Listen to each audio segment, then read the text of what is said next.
Hello, Tar Heel Nation. We are back. Another episode of the UNC Hoops Talk podcast. This is actually episode 250, I believe. Um, Pretty crazy how long this has actually gone on. Of course, that is with no schedule, not being consistent enough, all that. We know that. If you're here, you probably know that already. But I do want to thank you guys for supporting the podcast, for subscribing all the different places, sharing it out. I really appreciate that. And it, of course, helps the podcast and helps us to reach more people. Um, yeah, tonight, obviously, I guess I just had to wait for a victory, feel a little bit better. I felt like if I podcasted after the state game, even after the Notre Dame game, that just kind of be talking about the same stuff, saying the same stuff, and I just didn't have the energy for that. We wanted to be a little bit more positive, or at least have the opportunity to be a little more positive. So we beat Virginia tonight. We get our first quad one win of the season. I mean, I guess since that fluctuates, it is now our first one. We had one. I think we even had two before, but they have disappeared because of other teams not playing well enough. So now we have our first quad one win. This one should not go away. I don't think Virginia can fall off the cliff that badly that this is not a quad one win anymore. But we get that win. Of course, we saw the Notre Dame game at their place, kind of ugly, but we did what we had to do and we got the win. Now we got to turn around and play Florida State Monday. Quick turnaround plus the travel to Tallahassee. They had that energetic big time comeback win tonight. So we'll get into some of that stuff. But again, want to thank you guys for being here, for subscribing. Can't emphasize enough, especially if you'd like to be here live on the YouTube to put your comments in and join the conversation. To subscribe, just go to youtube.com/UNC Hoops Talk, or just search UNC Hoops podcast or something like that. UNC Hoops Talk on YouTube, subscribe, and then hit the little bell so that you get the notification when we go live and you can jump in. Um, and if you're listening to this later, just make sure you're subscribed on whatever podcast app you're listening so that it gets in your feed and and you can listen to it without missing one. Because again, it's pretty sporadic. Sometimes we got to wait for positive vibes to podcast again. But we are here tonight. We got 300 in the house. He says we got two more to go. So that was kind of some of the questions I posed, in the title of this podcast. Do we still have life? And some of the questions I kind of asked in the comments here on YouTube is, um, how are you feeling? Do you got hope? Do you think it's false hope from this team? They're just getting our hopes up, and we're going to end up losing at Florida State or losing to Duke in that final game. Do we have to win the ACC tournament? How do you think it goes? But 300 also says Nance finally showed up. I mean, he played well against Notre Dame as well. But yeah, these last two games, Nance has been more assertive. He came out, really held it together for us against Notre Dame early on when we just were not scoring. I mean, we held them scoreless for like the worst, like what, 6 minutes or something like that. It was kind of crazy. But then we were only up like 5-3 when they finally did score or something like that. So yeah, and then tonight, yeah, pretty obvious that he really held it together for us. He scored, and then also defended. He didn't just score, but the block shots. I don't know that I've looked how many he ended up with, but obviously the announcers were talking about it as well. So we ended up with 4 blocks, only 2 rebounds. That kind of surprises me, but 4 for 4 for the 3-point line after going 0 for, like 12 in the last few games. 4 for 4 tonight, 7 for 10 shooting overall. Hit all 4 of his free throws. And yeah, 22 points to lead us with those 4 blocks as well. So Nance definitely showed up tonight. 300 says, I see this Tar Heel team, like last year, likes to play with their backs. It feels like they only play when their backs against the wall. Like even when we're getting close to that bubble, like no, not enough. We got to be completely like. I mean, we were what, like one of the last teams in on Lenardi's board, and then we lose that state game and we go to first 4 out, or first 4 out, and so we're not even projected to make the tournament. Then we finally come out and look like we do tonight.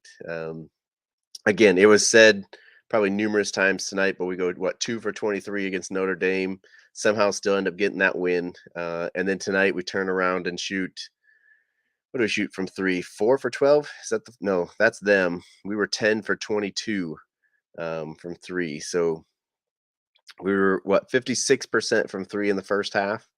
Nine for Yeah, 9 for 16, and then 1 for 6 in the second half. So really lit it up in the first half.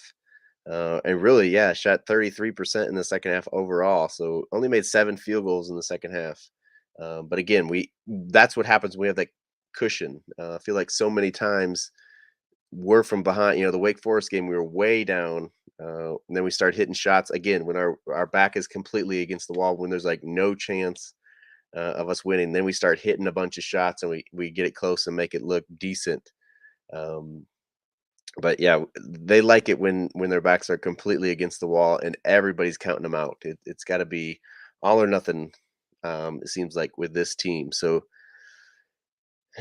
we got Mike in the house. So happy for Nance overcoming adversity from the whole world. Yeah, I mean we were all on him. I'm right there. I was, I'd kind of stood up for him, saying he shouldn't have to give up his starting job. And then the last podcast, I was kind of like, okay, we're done. Like, let's make some kind of change.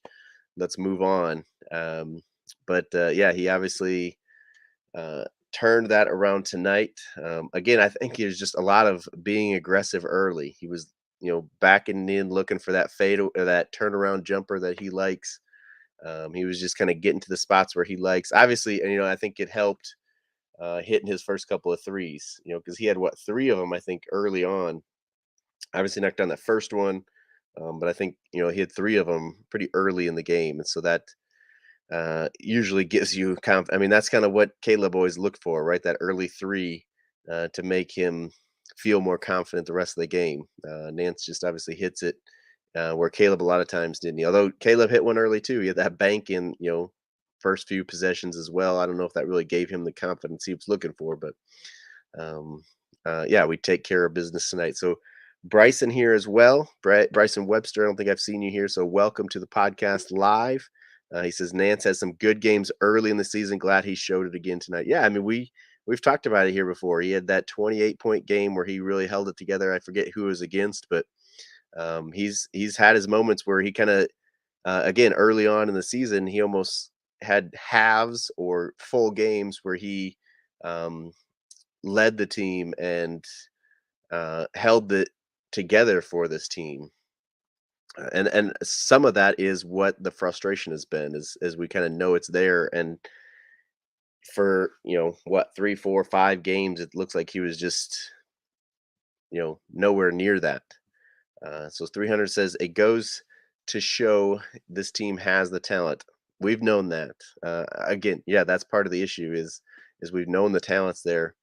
He says if Roy was our coach, we would have a way better record where we would have been put a fire in under their butts. He would have, but I mean, Roy coached a lot of these guys, and some say this is the team that made him retire. So I agree, it would have been handled differently. We might have a better record, but I don't know. We'll see what the outcome is, obviously. But yeah, Bryson says, feel like beating them off of a loss is better too. I agree. I was worried about that. Um, that they lost a not only just lost, but lost to Boston College, lost fairly big. They shot horrible in that game. I was afraid they were going to come out and kind of be on fire and lights out kind of stuff tonight against us too. But I do think I agree that it is better for us beating them off loss. Now it does show, I think, that they're not as good as people think. I don't think this is the number 6 team in the country, even though a lot of teams are inconsistent. I don't have the scores up, but when it came to podcast, Purdue was down double digits, I think, to Indiana. You guys can kind of look at that score, follow that, but there's what, 5 minutes or something left in that, and they looked like they were struggling against Indiana. So a lot of teams that maybe have looked really good at points this season have also struggled, and I think this is kind of Virginia in one of those moments, showing they're not maybe as good as what their ranking shows, or people have projected them to be when they lose to Boston College and now lose to us. That's it's kind of college basketball this season. Should make obviously conference tournaments really interesting. Of course, makes NCAA the big dance all that more interesting. When you think anybody can beat anybody on any given night, uh, it increases that intrigue, of course. Like Mark Dalton says, he's missing Roy's system so much. Hubert's system is so reliant on good outside shooting. Definitely feels that way. Um, I think again, I said it last podcast. We got to give Hubert kind of another year. Maybe it is get the guys he wants in there or whatever. It is definitely more reliant on outside shooting than what Roy's is. I do kind of like. I think it's helped Baycott to kind of be the only guy down there to open up that. I think it can open up drives and stuff. And maybe we as fans need to get used to it. Maybe even players need to get used to this system and how it's going to work. Um, but I see where you're coming from for sure. Mark says when we shoot well, we look great. I mean, Roy used to say it all looks better when the ball goes in the hoop. So that's true for everybody. I don't think that's just us, but um, yeah, I agree that we are more reliant on the outside shot. 300 says they are down 10, 2 minutes left. So that's Purdue, I'm assuming, to Indiana, down double digits with 2 minutes left now. So yeah, Josh Gwynn says I think Houston and Bama are probably the two best. Um, trying to think who else is up there. Who is Houston number one right now? I think Bama's two, right? I don't know that it's gone back and forth, but yes, they're. I mean, they're up there. Purdue's up there. Kansas is up there. I feel like I'm leaving somebody out there, but I mean, we've seen Bama lose some bad games, and they can be streaky. They shoot a lot of threes, and if that, again, just like we're saying about us, if they're off on a night, obviously they're more consistent us than in shooting those shots, and they're used to that system and stuff like that. But I mean, doesn't mean they can't have that night too where you, you're not surprised when they lose to somebody maybe that you feel like they shouldn't have, or obviously the rankings say they shouldn't have. Mike says it's good to see Puff hit some threes. He needs that for his confidence. I mean, after the Notre Dame game, it's good for anybody to hit threes. It's good for Nance's confidence for him to hit 4 for 4. But yeah, Puff is in there for sure. I don't know what Caleb ended up with tonight. 1 for 8. Yeah, so he's obviously weren't falling. Where's RJ? 2 for 4. Leaky was 1 for 2. Puff 2 for 3. But yeah, for sure Nance and Puff in there. 300 says Kansas will be in the Final Four again. Tyler G says great win, can't lose Monday now. That's exactly what we're talking about. Is we can't follow this up now, go to Tallahassee and lose that team. And like I said in the intro, uh, they were down 23 to Miami. Again, Miami, who is right there with Virginia at the top. I think Miami is maybe over the top of the conference. I heard him say when Miami lost, Virginia has kind of control to win. Obviously, we beat Virginia. So I assume Miami's right there at the top, up 23 against Florida State at halftime. They come back, and if you haven't seen it, go find the highlight of the end of the Miami Florida State game. Pretty crazy. So they're kind of on a high again. At least it's not like Virginia where we have to play them after a loss, but their confidence is going to be up. They're stoked right now. Um, you know that could be a bad thing to kind of see at this point too. But yeah, you're exactly right. We cannot follow this up with going to Tallahassee and losing to Florida State. Isaac Daniels, welcome to the podcast. We live and die by the three. Like always said, everything looks better when it goes in the basket. Yes. Unfortunately, like you said there at the beginning, live and die by the three is happens a lot more consistently where you're up and down like that. Maybe beating somebody that you didn't think you were going to, losing to somebody you didn't think you were going to, when you're more reliant on the three like we are, whereas when you consistently pound it inside. So, I mean, there's pros and cons to both of those systems and um, types of play. And I mean, it just looks like we're gonna have to get used to what Hubert is used to. So he talks about UCLA being up there. Yeah, I don't know if they're top. Are they top five? I think they're top 10 team. I don't know if I'd put them up with the Bama's, Houston's.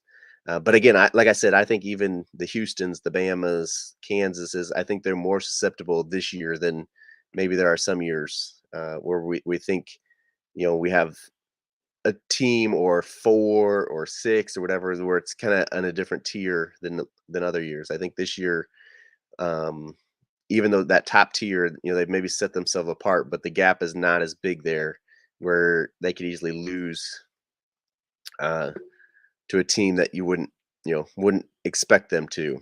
So 300 says Florida State lost to or just beat Miami. Yeah, and it was in Miami.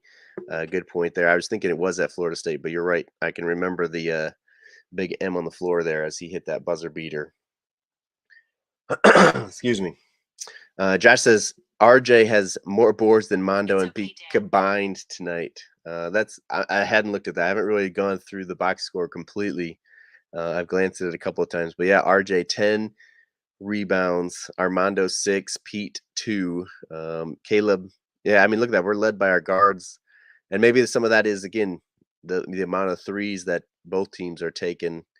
Um, but hopefully that means we're holding them to only one shot, um, and we're holding them to a lesser percentage as well. We're getting those boards, but Caleb had 8. Now I lost it.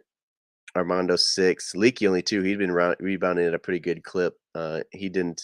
Puff Johnson 5. So Jalen Washington in his 3 minutes or 4 minutes only had 3 rebounds as well. Yeah, the Pete one kind of surprised me as well as he played to only have 2 rebounds. But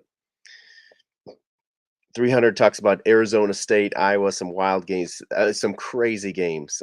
I've always kind of thought like, could I expand this beyond just a North Carolina podcast and talk about all of college basketball? I'd love to, but I feel like then I'd have too much to talk about. We'd go too long. I mean, I'd love it, but again, we got to stick with the Tar Heels here. But yeah, some crazy games today. Arizona buzzer beater, Iowa coming back in the last minute and a half, whatever they were down to do it. We mentioned the Florida State buzzer beater. I feel like there was another kind of crazy ending, but I can't think of it right now. So maybe not. Maybe they're running together here. But Nintendo Nerd says good win today, and they got to keep the ball rolling. And so that's where I ask you guys. Going back to kind of the questions I pose, do you have hope now? Are we going to finish the season off beating Florida State and beating Duke and having at least a decent chance of making the tournament? Or is this false hope that they're giving us? We looked good tonight, especially the first half, one of the better halves of basketball we played tonight where the ball's going in the hoop.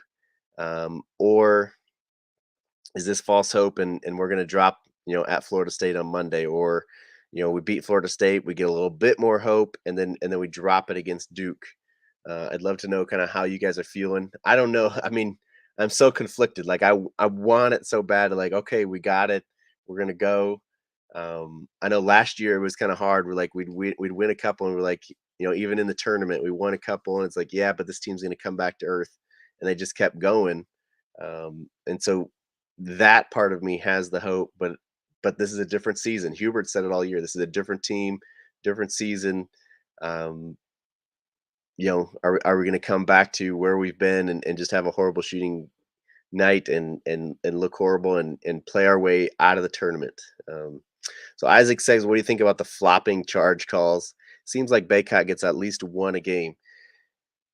Flopping and charge. Well, you can't even say flopping because they don't even call the flopping thing anymore. They had the whole hand signal. It was. I mean, I don't get it. Like when a guy falls over like that, if you don't call the charge, doesn't it kind of have to be a flop? Because you're saying the offensive guy didn't charge. So then when even tonight, Caleb was guarding the guy down on the post, and he fell over. They didn't call anything, but then why is it not a flop against Caleb? Because he fell over. So if you're saying the guy didn't charge into him, then it's got to be a flop. So I don't think you even talk about flopping anymore. But the charge block call, we've seen it. We've talked about on this podcast the one that Leaky had against Pitt. There was the one that was the first Virginia game, I think, the end of the first half, where RJ got like his third foul right at the end of the half against Kihei Clark. That was bad. I mean, we've had some bad ones, but yeah, I definitely know what you're talking about. Where Baycott gets at least one a game. I feel like it's been now a few games since he's gotten one, but that's the way guys play basketball now. Is when a big guy's in there, If they're backing him down, you can kind of almost see it. Like, okay, he takes the first one, the next one he's gonna flop again. If you want to call it flopping, he's gonna fall on the second one where the big guy bashes into him. And they just know how to do it against Baycott. He goes in there and he probably does lower his shoulder a little bit, but also he's just bigger and stronger than guys, and guys just flop off of him, and he gets that call. No, I have said I think I haven't really looked into it, but somebody was saying, well, he was inside the restricted area. You can't take a charge, but I do think if the offensive guys inside that restricted area, that arch, and he's got the ball in there, you can still take a charge in there like a post player. It's more of like when the guy's driving from outside there, you can't stand underneath the hoop and take the charge. So I think they're okay calling that. He doesn't have to be outside the restricted area, but whether it is or not, I mean, I don't. But who knows what a block and a charge is? I think refs, especially this season, it's been horrible. It's more emphatic. It's more, I don't know, catchy for the TV or whatever if they call the charge. And there's been way too many that way this year. Just gives the defense too much an advantage the way they call the block charge call this year. So, but that's my 2 cents on it. Um, so the Nintendo nerd says, "I'm not sure where this Pete Nance has been all season. I'm glad he's here and hope he's here to stay the rest of the season." Yeah, I mean, I think this is what Hubert's been talking about all season is he just needs to be aggressive. He needs to go out there and take it and stuff. And so hopefully he does. And it would be a great, again, we've talked about it some, but getting everybody to play that aggressive. Now Nance had a good game. Let's get him and Caleb and RJ and Baycott all going at once. Um, but we'll see. 300 says if we make March Madness, we're going to be dangerous because this is what everybody came back for. They're going to be focused. I hope you're right. I mean, I'm going to be cheering for it, but I just think they kind of feel like, oh, if that were to happen, they make the tournament. To me, again, without having inside source or knowledge, or obviously I don't know these guys personally. It's I just think that they're going to expect it to happen, and that's what they've been doing all season. Is they expected, they came back. It's just going to happen for them. Teams are going to roll over and be like, "Oh yeah, this team was in the championship. They're better than us. They're more talented than us. They're going to beat us," and it just happens. I just feel like it might happen in the tournament too, where they get in and they're like, "Oh, see, now we made it. We did it last year. It's going to happen again. Just because we did it last year doesn't mean it's going to happen this year."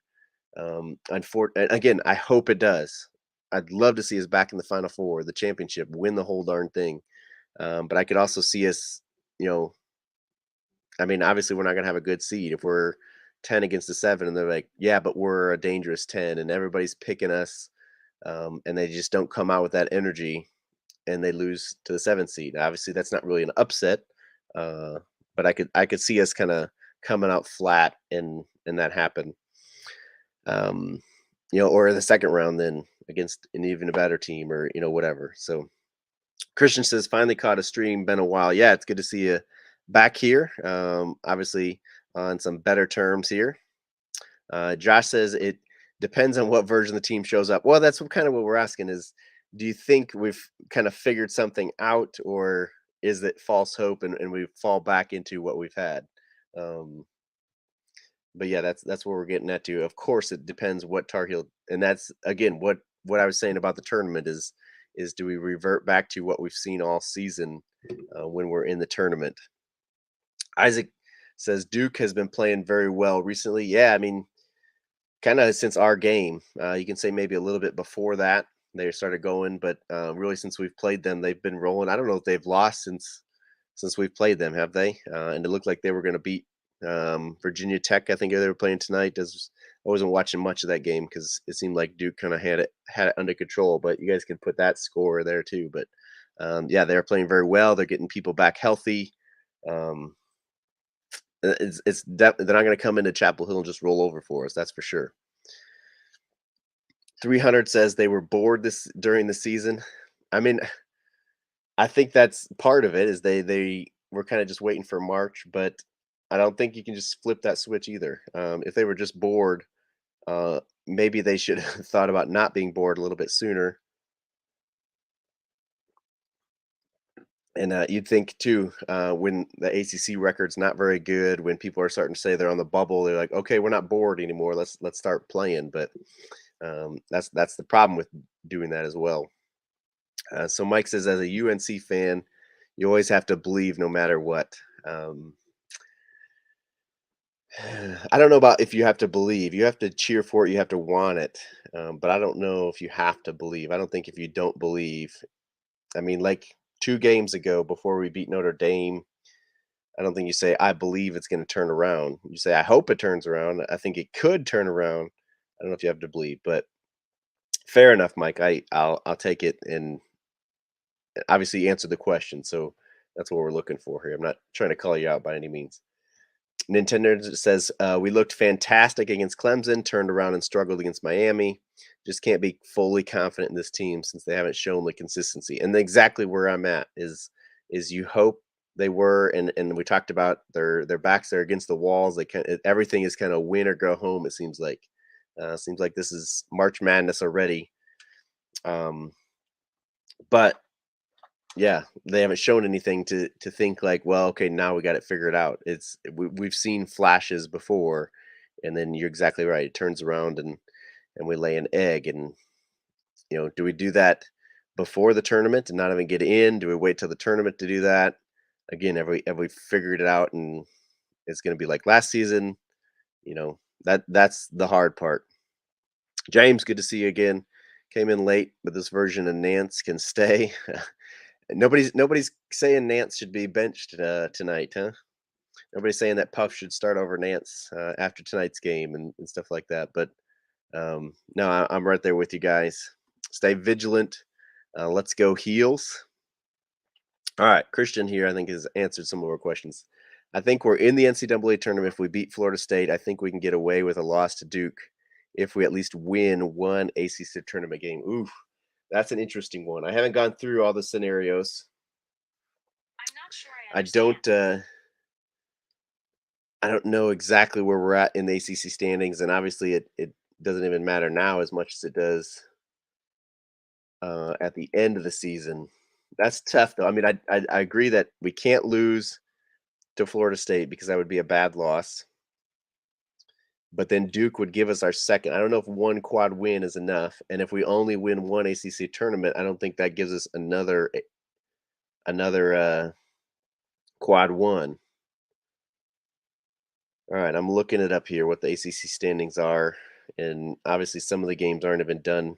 So right now it has Pitt at the top, 14-4.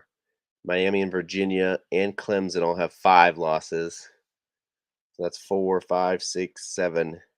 We're in eighth right now. I think this is including State's loss tonight, which we haven't even mentioned yet. State got blasted by Clemson tonight, so that was good. That was fun. Something good to see. So I mean, we're what 7, so we'd play about the 10 team. So that's like playing Florida State again. See, and I think if we beat Florida State Monday but lose to Duke, and then we beat Florida State in our first game of the ACC tournament, I don't think that's enough. I think we'd have to beat State, and then I mean I don't even know who it would be after that. I've seen some brackets like if it ended tonight, or ended it today. I don't know if I agree with that, Christian. I think we need to beat Florida State and Duke, or if we do lose to Duke, then we'd have to beat somebody better in the ACC tournament, which would mean getting 2 wins. Because I don't think that first win for us is going to be enough. It's not going to be against a team that's good enough. Stay Vigilant says we needed this big time. The Nintendo nerd talking about the Chargers again. Charge calls have been ridiculous this whole team. It's tough to watch. Yeah, and that's the thing. I don't think it's even just our. I don't say that. I don't think that's being biased. I don't think it's just our team. It's college basketball. Just the block charge has been horrible. Stay Vigilant says Joe Lenardi still says we're the first 4 out, but I think if we win out, we're definitely in. Maybe even if we lose one, but make a run in the ACC tournament. Yeah, I think it more comes down to who we beat. I mean, Joe Lenardi is just saying that because we haven't played those other games. I think if you ask him if we beat Florida State and Duke, unless like all the wrong teams are, winning and losing whatever on the bubble there, that we just kind of stay where we're at and we don't move up. But I think if we were to beat Florida State and Duke, we'd move up into in. But I think we might still have to win that first, like kind of like what Christian was saying. We'd still have to win that first round because then I think if we beat Florida State and Duke and we are still seventh in the ACC, I don't know if that's even possible. We may move up in that, but and then we lose to like a Florida State in the first round of the ACC tournament for us. That may bump us right back out because of that bad loss. It'll be interesting though. We're definitely teetering right there, and that's why I say everything is kind of win or go home for us. We're kind of in the middle of March Madness for the Tar Heels right now. James says further proof this group has the ability, and that's the frustrating part, right? That's what we've been waiting for all year. It's kind of like we all knew it, but like where has it been? Now we see it, and it's like, will we see it again this year? Stay vigilant says the thing is Pete Nance needs to be this guy or at least close every game, and we're a different team. Yeah, I mean now we need him and Baycott going at the same time. Him and Caleb and RJ going at the same time. Instead of just one of those guys. Even early in the year when Pete was going off, I feel like that was when I think wasn't there a game that Baycott missed and Pete was really good in, or something like that, or even maybe even Baycott was playing but he just wasn't good that game. We got to get them both going at the same time. So Christian says everything hinges on Florida State. We lose that game, we have to be at the very least make it to the ACC championship game, but honestly, we'll probably have to win it all. Yeah, I think if we lose Florida State, we don't have a shot without winning the ACC tournament. 300 says they were playing bad last year, not being coached up. The players are focusing up. The coaching is bad. Yeah, we went to coaching a lot last podcast. I don't think I'm going to go there tonight. We can't keep it. I'm trying to stay positive here. 300. It's positive vibes. We won tonight, man. Nintendo Nerd says I'm scared for the Florida State game after their insane comeback today. The guys cannot take them lightly at all, and hopefully that helps that they saw that comeback. Like, hey, Miami's at the top of the conference. They were down 23 and came back on those guys. Like, we can't take it easy. I hope that's right. So 300 is that a final? 300 says Duke 81-65 over. Oh, there. Isaac Daniel says it too. 81-65, 26 seconds left. Yeah, so Duke's got that one going. Another win for them. And I don't know if that pushes them up anywhere. They got 6 losses in the ACC, so they're going to stay in 5th right now. But obviously, they have a potential to move up into 4th, passing Clemson with a couple games left, which again is going to come down to probably our game against Duke. So they're going to be playing stuff beyond the rivalry as well. Somebody was I think it was Corey Alexander said tonight. Not only is it just North Carolina Duke rivalry, but now we're kind of playing for our NCAA hopes. Duke's also going to be playing possibly for a double bye there, so they're going to have plenty to go for as well, besides just beating North Carolina or us beating Duke. Stay Vigilant says we hit threes, we can beat anyone. We need Pete to stretch the floor. I mean, that's the biggest thing. Baycott didn't even really go off. Obviously, foul trouble tonight, but just hitting those outside shots opens up driving lanes too for guys. Baycott ended up with 11, 6 rebounds, only shot 6 times. Again, we've talked about that. That's crazy in and of itself. But James says Nance played well with Puff. Yeah, it was interesting. The announcer, I didn't really even kind of notice it either, but the announcer said, Baycott didn't come in there for a while, even with the 4 fouls, and probably because of the way that Nance was playing in that lineup, as you're saying there, was playing. So that is kind of interesting there. We'll see how that goes. Nintendo Nerd says whether we can get away with a loss to Duke or not, I don't care. Agree. We want to beat them anyway. Christian says we are 7th currently. Yeah, and I don't know who plays who and all that to see how we could move up or move down and stuff, but we don't want to move too much farther down. I think we were at 9, right? And there was the last team that gets 1 bye. Otherwise, we would have had to play on that Tuesday or whatever. Stay Vigilant says we need to win out. Yeah, for sure. I think if we don't want to, I think we have to win out if we don't want to have to win the ACC tournament. And he says, is that a reference to average. I don't know what James is talking about there. So then he answers just an oh, talking about his name there. Gotcha. All right. I'll let you guys talk that out there. Mike says, dream scenarios, we make it to the tournament, win a few games, and the core of the team leaves. They give Tar Heel fans anxiety. I think most people are with you there. And that's we talked about that last podcast too, is like, where's Baycott? Where's Caleb Love? Where's, RJ? Where are they going to go? They're not going to the NBA right now. Their stock is not that high, to say the least. And so would they come back? But I don't know if they go on a run. Do they try to come back? That's the thing, is like, if we don't make the tournament, then they say we got to rectify that. Do we come back then? I don't know. I don't know how they're thinking either. But definitely something we've thought about as well, Mike. You're on to something there. Could Miami's loss possibly change our loss to them from a quad one to a quad two? Uh, I don't know. I don't follow that stuff enough. I think they should be high enough. I don't know where they're at in the net. I mean, that is a good question. But well, we don't have a quad one win against Miami anyway. Um, am I reading that right, Nintendo? Could their I mean, they're not a quad. This was our first quad one win tonight. This is the only one we have tonight against Virginia. Now the problem is, if Virginia drops too much, would that one drop out? But I don't think so. But yeah, we don't have. I mean, we lost to Miami. Am I going crazy here? You guys help me out here. We lost to Miami. We only played them once, right? Or have we lost to them twice? Going back through the schedule here. Yeah, we only played Miami once, and we lost to them. So we can't get a quad one win out of our loss. James says, I'm not bright enough with the quads. Yeah, I mean, the quad. That's the thing, is like, we have the net, and then we got the quads, and the net affects the quads, and all this stuff. It's kind of bananas. But all right, let's jump into a little bit of what's coming up. Make sure you guys are on top of it. I know if you're here, you probably are, but as we've mentioned plenty already tonight, we got Florida State. That is a Monday game, so we got a quick turnaround here.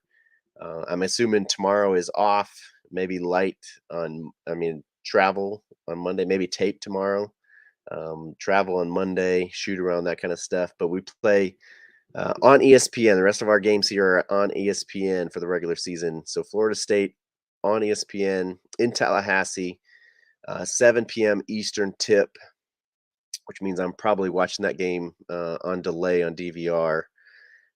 But again, hopefully we can pull that one off. We've talked about Florida State's big comeback today.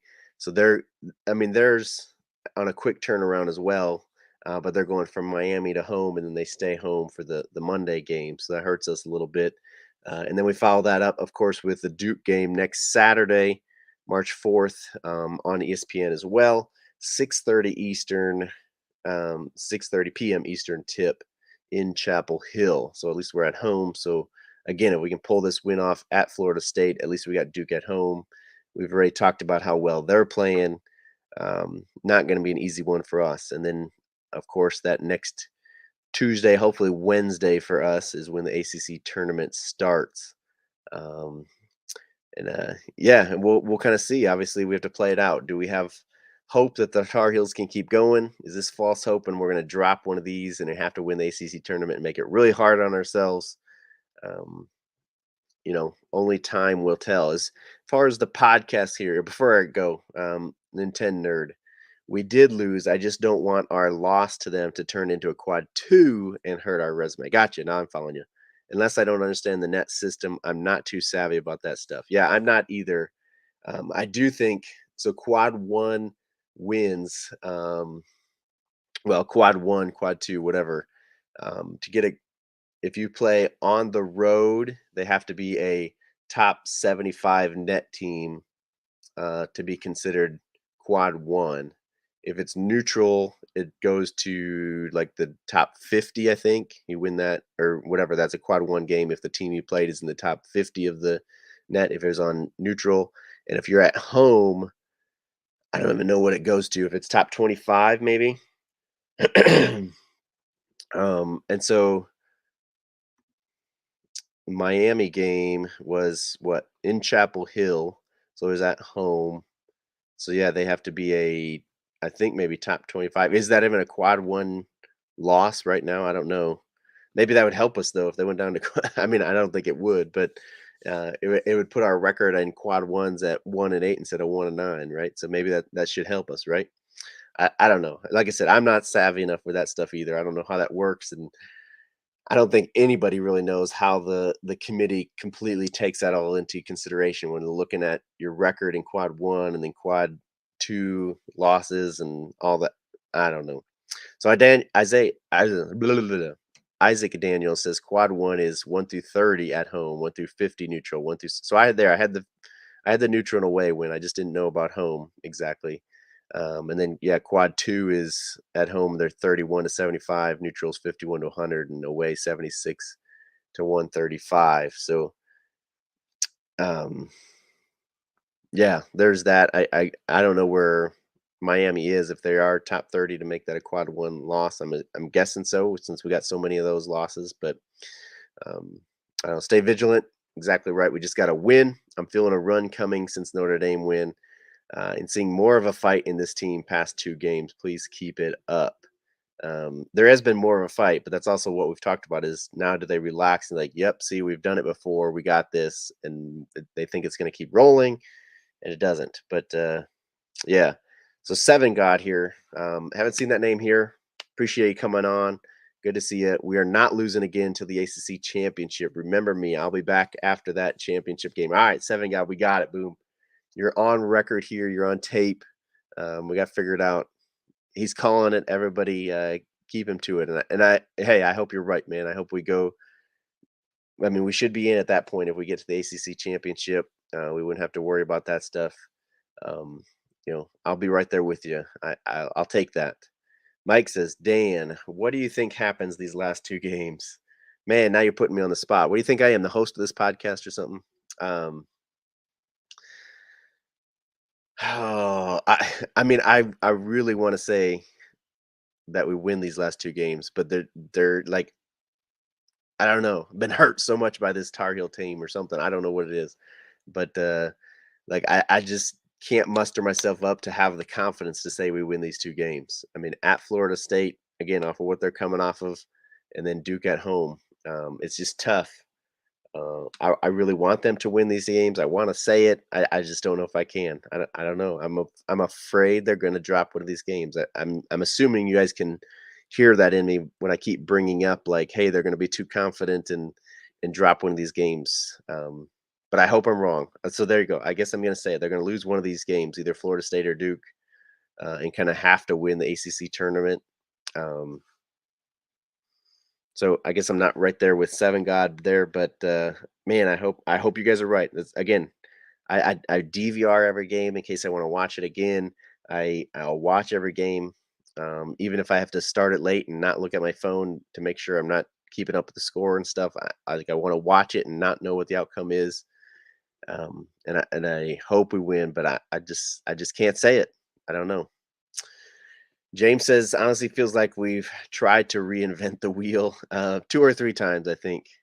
Stay Vigilant says we win these last 2 games. Isaac says Miami is 28th in that. So, again, Isaac, it sounds like you're up on it. When does that update? Is that update on Mondays then? Will they drop with this loss to Florida State? So, our quad 1 loss would not be a quad 1 loss? Um, put that in here before we end here. That'd be kind of good because it sounds like you're up on this net a lot more than maybe the host of this podcast should be. Nintendo Nerd says it's a bold prediction, but I really hope it is true. Agreed. And then he says this team isn't good on the road, which is why Florida State game scares me a bit more than the Duke game. And I don't know, that Duke game kind of scares me too. Like whoever said it earlier, like they're playing really good lately. Um, it it it, it scares me to have them. They didn't have Whitehead, right? Isn't that who was out when we played them the first time? Um, again, hopefully being at home, hopefully we are on a 3-game winning streak at that point. Hopefully we're shooting the ball better. Guys have their confidence, all that stuff. Hopefully Baycott can impose his will. Hopefully we don't get like 8 million shots blocked by Lightly next time. We can control Filipowski, all that stuff. I feel like point guard's name Roach didn't do much, but it was more of the freshman guard or whatever Proctor who hurt us in the first one. If we can figure that stuff out, um, but yeah, they both kind of scare me. So Ted Aldridge, haven't seen you in here either. So welcome, Ted. Good to see so many new people in here.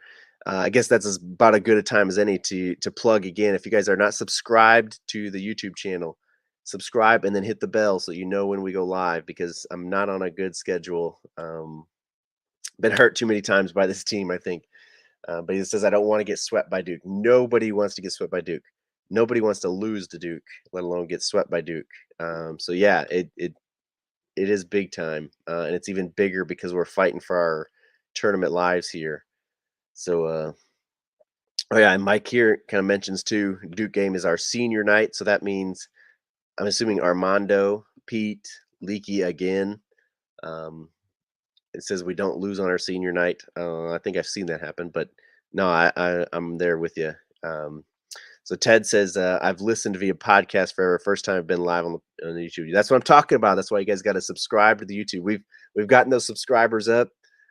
It's awesome. It motivates me uh, as much as this team has unmotivated me to podcast. Seeing those the subscriber numbers go up motivates me. So if you aren't, and everybody here, we got more listeners and viewers, I should say, whatever you want to call it live than we do a lot of times. Everybody go hit that like button because it helps as well. You guys did it on the last podcast. I called it out late in it. You guys went and hit the like button, and that video did awesome. I felt like it was a really negative one, and it shouldn't have done well, but it's over like 600 and 700 views or something like that, which most of the podcasts on YouTube do not do. They do usually do better at audio. That one did way better on YouTube than the audio did, just for transparency. So go hit the like button, everybody that's in here. Help me out. Again, if you're not subscribed, subscribe. But anyway, back to it. Nintendo Nerd says, trust me. Whoops, I hit it too many times there. Both teams scare me, not because of the teams, but because of our inconsistency. Yeah, that's. I mean, for me, it's both. Florida State, this team doesn't necessarily scare me, but we struggle there. It's away. We struggle on the road. All that stuff. Duke does kind of scare me, honestly.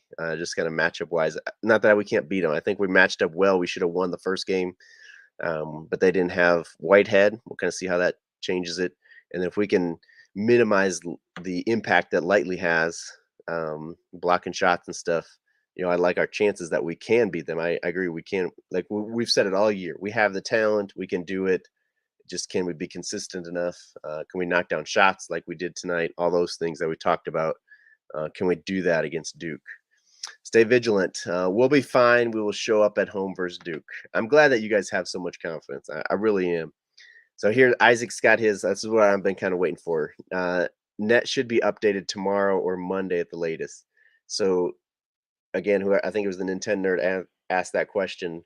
That could drop again. Florida State's not a good team, so for Miami to lose at home to Florida State could easily drop them out of that 1 through 30, and that quad one loss for us becomes a quad two loss.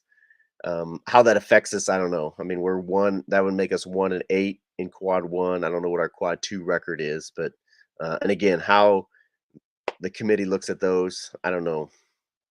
It just fluctuates so much. I mean, if they go on a run, it's going to be back up into quad one. So Ted says, I hope Pete's performance is due to being past his back issues. Yeah, I didn't really think about that, but hopefully, he's feeling better enough and not just an outlier. Um, agree. Good point, Ted. I did not really think about that. Although now that you bring that up, when Armando was walking out after his fourth foul, did anybody else sense that he was? I feel like he was limping a little bit, and like uh, Coach Davis even kind of asked him like, "Hey, how you feeling?" or something like that. It kind of looked like he was limping to the bench. Maybe it was just his hurt feelings from getting fourth foul. I don't know, but I hadn't really thought about that as far as Pete goes. Yeah, hopefully his back, and I didn't watch him on the bench. I don't usually watch, but they've always kind of mentioned he puts a heating pad on his back when he's sitting on the bench. Maybe he didn't do that. Maybe it's completely better. I don't know. It'll make me something to watch, I guess, Monday in that game. But very good point there, Ted. Mike says, Dan, love your podcast. It's kind of like a therapy session for all of us. We all need to vent, good or bad. Absolutely. And that's why I feel bad sometimes not coming on here after the losses, but I feel like then we say the same things over and over, and I didn't want to do that, but it's definitely therapy for me. Seasons like this, when we come on, that's the only thing that keeps me going is talking to you guys, kind of talking through it, and trying to make myself feel better, or at least being in the company of people that are feeling the same thing. So Nintendo Nerd says hopefully RJ having the tape off his finger bodes well for his shooting too. Did he have it off tonight? I didn't even I didn't really look or pay attention. He didn't shoot the ball all that well. What did I say? He was 2 for 4 from three, 5 for 10 overall. So that's, I mean, that's better, 50% for both. Um, Obviously, you mentioned 10 rebounds for RJ tonight. So yeah, hopefully, I mean, hopefully he does. Again, maybe all these things are coming together. Caleb Love banks in a three. He still didn't shoot that well, but RJ, I guess, did. He didn't shoot the volume of threes maybe that he had when he was shooting really well. But yeah, shooting 50% is good for him. Pete going. We got some good minutes, I think, off of Puff. We got at least that sixth player. Um, Nance obviously looking fantastic tonight. So maybe we got to figure it out. You guys got it all figured out. You guys, I'm gonna be a little skeptical. Maybe it's reverse psychology. I don't know, but I'm gonna stay where I'm at. You guys stay positive. So stay vigilant. Says RJ shot good, and of course Caleb did not. We need them both to shoot well. It's crazy we can't get them both to hit from deep well, and I agree with that. I kind of mentioned that earlier, but to also get Pete and Armando working together at the same night, and then if we could get all four of those, that's where we get the run like last year. We had Caleb, RJ, Brady, and Manic kind of playing lots out, and then Leaky doing what Leaky does. All right. Isaac says before tonight's game, we were 6-2 in quad two games, 0-9 in quad one. So with a new update, we should be 1-8 in quad one, 6-3 in. I mean, that looks better, right? 1-8 in quad one and 6-3 in quad two doesn't look horrible. Obviously, otherwise it's 1-9 in quad one and 6-2 in quad two. But again, if Miami rebounds and wins a couple of games, they're probably going to be right back into that quad one. That's the crazy part of all this quad stuff and net stuff is it fluctuates so much, it goes back and forth. I mean, I don't know that any of our other wins could kind of jump into quad one. I don't think Ohio State is way too far away from quad one now. I haven't really followed Michigan, but I don't think they're there. I mean, who else is our best win? NC State. We beat them at home, so they'd have to be top 30. I don't know where they're at. If they could jump into quad one win, especially with them losing tonight, big to Clemson, probably not going to happen. So, all right, Nintendo Nerd says if only we could have a consistently good Caleb Love. I think that's the biggest thing. If he could be consistent, everybody else is kind of going to be at least closer to consistent. He is the biggest variable for sure. Way off or way on, and we could be deadly. But good. I mean, good point. I think the announcers made is there was at least that one possession where we got the shot clock violation. He was playing some pretty good defense, which he usually doesn't do if he's not shooting well. So uh, maybe that bodes well for us. Mike says I still miss Manic. You can only imagine how much better it would be if he's still here. Don't talk like that, Mike. Don't. Let's not go there. Come on now. That's too we're positive vibes, guys, positive vibes. All right. I think we've gone. We're 53 minutes in. I almost don't want to end. I feel like the therapy is working. I'm feeling positive. I'm feeling uplifted. But we are 54 minutes in now. I think I've held you guys here long enough. We're probably I almost probably podcast now more for you guys for live on YouTube than the audio. It's probably not as good on the audio podcast listening to me kind of read off your guys' comments, answer. But I do love it. I love you guys being here live. And I appreciate you guys. Again, if you listen to this later, go to YouTube. Even if you don't watch on YouTube, go subscribe there. Help me with my subscriber numbers. Like the video. Everybody like this video. Um, let's get this one rolling as well. See if it can outdo the last podcast. And Yeah, man, I appreciate you guys. Thank you for being here for me, if nothing else, for my therapy. It's a lot cheaper than paying a therapist, I'm sure. So yeah, thank you guys. Um, we got. Let's see. I am on. I don't know how you say your name. I'm on the Shandy. So I don't know. Probably messing that up. Why was Love taking fouls instead of killing the clock? What are we talking about there? Was he taking fouls tonight? I'm not sure what you mean there. Sorry. Um, Nintendo Nerd says, "Nice long podcast. I always enjoy these, Dan." Hey, I do too, man. Ted says, "Don't let it end. It's got to end somewhere, man. If you want it to go super, super long, if we need these hour-long things, you guys all need to go to Patreon. Another shout out here. Go to patreon.com/UNC Hoops Talk. Support the podcast. I use all that money for my hosting and stuff. We only got so much hosting space every month. We got to fit it in there. So go to Patreon, become a patron, a patron, I think is what it's called. Support the podcast monetarily, and maybe then we can go even longer. All right, stay vigilant. Talking about Manic. We're not going to go there. Mike says, "Go heels. Play hard. Play smart. Play together." I hope so. And he says, "Running out the clock. He stood there. I mean, I think it's just to not turn the ball over, so it doesn't. There's no chance of a steal or just some crazy off the foot dribble and turn the ball over. It's just take the foul, and he's a good foul shooter. Him and RJ, I feel like, are gonna knock those down. I mean, maybe he's been told to. I don't know. Yeah. So stay vigilant. Says everyone go like and sub. I couldn't have said it better myself. Good Tar Heel talk here. Um, that's absolutely. Um, Appreciate you guys. Love you guys. UNC Hoops Talk podcast. We're out again. I don't usually I say until next week. Um, we'll see. Maybe after Florida State, we're due for another one. We come on and do a Duke preview, especially if they win Florida State. Maybe talk about the one, or maybe we wait till after the Duke game, kind of see how it goes, and wrap up the regular season game or season and look towards the ACC tournament. I don't know yet when the next one is. That's why you need to be subscribed. Go do that wherever you're listening. Appreciate you guys so much. Give me feedback here on YouTube in the comments. Find me on Twitter or Instagram at AllTarHeelDan. Leave me your thoughts, reviews, whatever it is on the podcast there. As Nintendo Nerd says, go heels, keep the ball rolling. Absolutely. That is all I got for you guys tonight. Thank you for joining me, especially for those that you joined live here. And until next time, go heels.